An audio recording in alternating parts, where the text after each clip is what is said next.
Hello guys! Welcome back to my channel, and today's video guys, meron akong mga bagong tanim na mga vegetable po, no?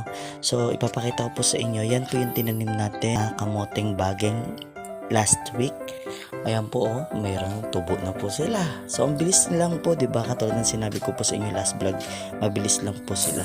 Tapos ito po guys, nahingi lang po natin ito. Shout out kay Auntie Virgie. Talong po 'yan.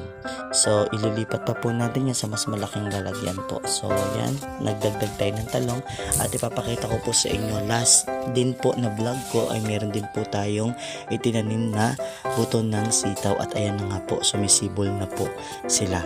So meaning, sabi ko nga po sa inyo, mabilis lang naman talaga magtanim po guys, basta nakaprepare lahat ng mga kailangan po ninyo. So meron na po mga tumutubo, sa susunod lalagyan po natin yan ng mga kahoy para po doon sila kakapit. At meron din